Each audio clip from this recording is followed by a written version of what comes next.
یہ جنگ امریکہ اور ایران کی نہیں ہے، یہ جنگ ہے دو مسلم ممالک کی، سعودی عرب اور عراق کی۔ جی ہاں، سعودی عرب نے عراق پر حملہ کیا جس سے کافی زائرین شہید ہو گئے، کافی فوجی شہید ہو گئے۔ سعودی عرب نے ڈائریکٹ کربلا پر حملہ کر دیا۔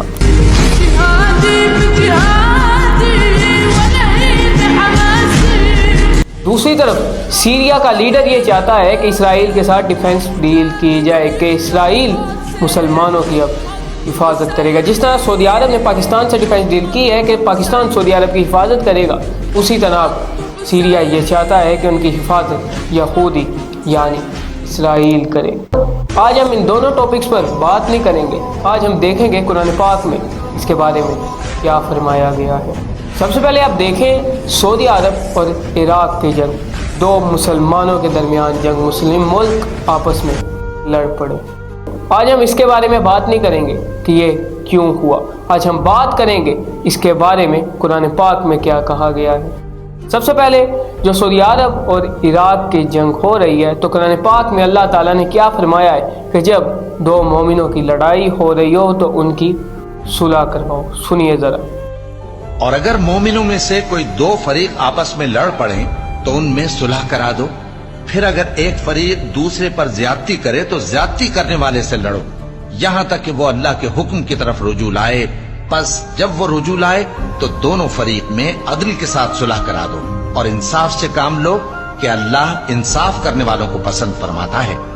مومن تو آپس میں بھائی بھائی ہیں، تو اپنے دو بھائیوں میں صلح کرا دیا کرو اور اللہ سے ڈرتے رہو تاکہ تم پر رحمت کی جائے۔ سنا آپ نے، اس آیت کا مفہوم ہے کہ اگر دو مومنوں کی لڑائی ہو رہی ہو تو ان کی صلح کروا دو، اگر صلح نہ ہو تو جو لوگ حق پر ہیں، جو مومن حق پر ہے اس کا ساتھ دو اور ظلم کرنے والے کے خلاف لڑو۔ لیکن یہاں معاملہ کچھ اور ہی ہے۔ امریکہ اور ایران کی جنگ ہو رہی تھی، قرآن پاک میں اللہ تعالیٰ نے ہمیں یہ کہا ہے کہ اگر دو مومنوں کی بھی جنگ ہو رہی ہو تو تم اس کا ساتھ دو جو حق پر ہے۔ لیکن پوری دنیا میں 57 ممالک تھے، 57 ممالک میں سے صرف ایک ایران تھا جو امریکہ کے ساتھ جنگ لڑا تھا، اور مسلمان سارے امریکہ کی سائیڈ پر تھے، مسلمان ایران کا ساتھ بالکل نہیں دے رہے تھے۔ لیکن اللہ تعالیٰ نے قرآن میں جو فرمایا ہے آپ نے وہ سنا کہ اگر مومنوں کی لڑائی ہو رہی ہو تو تم اس مومن کا ساتھ دو جو حق پر ہے، اور جو ظلم کر رہا ہے اس کو تم سبق سکھاؤ۔ لیکن یہاں معاملہ کچھ اور تھا، یہاں پر تو یہودیوں کو جو مسلمانوں کا نقصان چاہتے ہیں ان کے خلاف کوئی نہیں بولا۔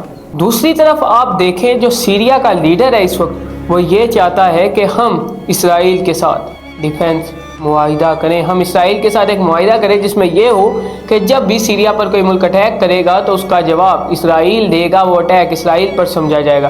بالکل اسی طرح جس طرح سعودی عرب نے امریکہ کے ساتھ یہ ڈیل کی ہوئی ہے، بالکل اسی طرح جس طرح سعودی عرب نے پاکستان کے ساتھ کی ہوئی ہے۔ پاکستان تک تو ٹھیک ہے لیکن سعودی عرب نے امریکہ کے ساتھ بھی کی ہے۔ اس کے بعد سیریا چاہتا ہے کہ یہ ڈیل اب اسرائیل کے ساتھ کی جائے، یعنی مسلمانوں کی حفاظت اب یہودی کریں گے، وہی یہودی جن کے بارے میں قرآن پاک میں یہ فرمایا گیا ہے۔ آپ ذرا سنیں۔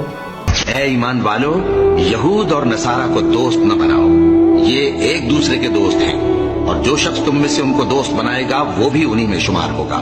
بے شک اللہ ظالم لوگوں کو ہدایت نہیں دیتا۔ تو جن لوگوں کے دلوں میں نفاق کا مرض ہے تم ان کو دیکھو گے کہ وہ ان میں دوڑ دوڑ کے ملے جاتے ہیں۔ سنا آپ نے، اس آیت کا مفہوم یہ ہے کہ یہودیوں کو کبھی اپنا دوست نہ بناؤ، تمہارا فائدہ یہ کبھی نہیں چاہتے۔ لیکن ہمارے کچھ ایسے ملک ہیں، ایسے لیڈرز ہیں جو اسرائیل کے، امریکہ کے دوست بنے ہوئے ہیں۔ اس طرح دوسری طرف مسلمانوں کا کیا حال ہے، ذرا دیکھتے ہیں مسلمان کتنے کو اسٹرانگ ہے۔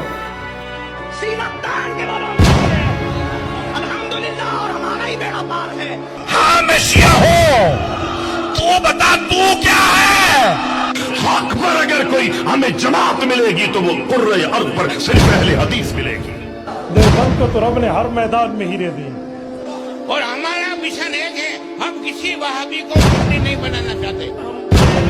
کوئی رافضی ہمارے پاس نہیں آئے گا۔ اتنے فرقے مسلمانوں کے بنے ہوئے ہیں، جی ہاں، مسلمان فرقوں میں بٹے ہیں اور یہودی عیسائی مسلمانوں کو تباہ کرنے میں لگے ہیں۔ اس پر اللہ تعالیٰ نے قرآن مجید میں مسلمانوں کو کیا نصیحت کی تھی، آپ خود ہی سنیں۔ مومنو، اسی اللہ کی طرف رجوع کیے رہو اور اس سے ڈرتے رہو اور نماز قائم کرتے رہو اور مشرکوں میں نہ ہونا اور نہ ان لوگوں میں ہونا جنہوں نے اپنے دین کو ٹکڑے ٹکڑے کر دیا اور خود بھی فرقے فرقے ہو گئے۔ ہر فرقہ اسی میں مگن ہے جو اس کے پاس ہے، اور جب لوگوں کو تکلیف پہنچتی ہے تو اپنے پروردگار کو پکارتے ہیں، اسی کی طرف رجوع کرتے ہوئے۔ پھر جب وہ ان کو اپنی رحمت کا مزہ چکھاتا ہے تو ایک فریق ان میں سے اپنے پروردگار کے ساتھ شرک کرنے لگتا ہے تاکہ جو ہم نے ان کو بخشا ہے اس کی ناشکری کریں۔ سو خیر، فائدے اٹھا لو، ان قریب تم کو اس کا انجام معلوم ہو جائے۔ سنا آپ نے، اللہ تعالیٰ نے اس میں صاف طور پر کہا ہے کہ ان لوگوں سے دور رہو جو فرقے فرقے ہو گئے، جنہوں نے اپنے دین کو ٹکڑے ٹکڑے کر لیا۔ اور آج مسلمانوں کے اتنے فرقے ہیں جن کو گنا بھی نہیں جا سکتا۔ اور ایک آیت میں اللہ تعالیٰ نے یہ فرمایا ہے کہ جو یہودی ہیں، یہ جو ہندو ہیں، یعنی جو غیر مسلم ہیں، جو کافر ہیں، وہ مسلمانوں کا کچھ نہیں بگاڑ سکتے۔ یہ جب اکٹھے بھی ہو جائیں تب بھی مسلمانوں کا کچھ نہیں بگاڑ سکتے۔ آپ یہ آیت سنیں۔ یہ سب جمع ہو کر بھی تم سے نہیں لڑ سکیں گے، مگر بستیوں کے قلعوں میں پناہ لے کر یا دیواروں کی اوٹ سے۔ ان کے آپس میں بھی بڑی لڑائی رہتی ہے۔ تم خیال کرتے ہو کہ یہ اکٹھے ہیں، حالانکہ ان کے دل پھٹے ہوئے ہیں۔ یہ اس لیے کہ یہ بے عقل لوگ ہیں۔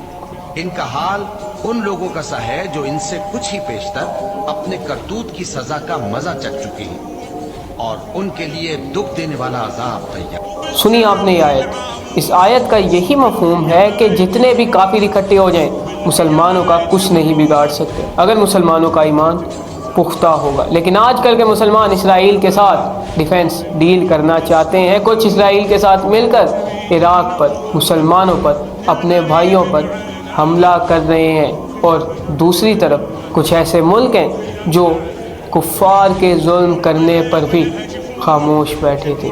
یہ سب تو پھر غائب ہو جائے گا، پیچھے باقی کیا رہے گی؟ باقی رہنے والی ذات صرف اللہ تعالیٰ کی ہے۔ دنیا نے فنا ہو جانا ہے، یہ سب ختم ہوگا اور پھر قیامت قائم کر دی جائے گی۔ اور ہم ان کو قیامت کے بڑے عذاب سے پہلے دنیا کے عذاب کا بھی مزہ چکھائیں گے، شاید وہ ہماری طرف لوٹ آئیں۔ اور اس شخص سے بڑھ کر ظالم کون جس کو اس کے پروردگار کی آیتوں سے نصیحت کی جائے تو وہ ان سے منہ پھیر لے۔ ہم گناہگاروں سے ضرور بدلہ لینے والے ہیں۔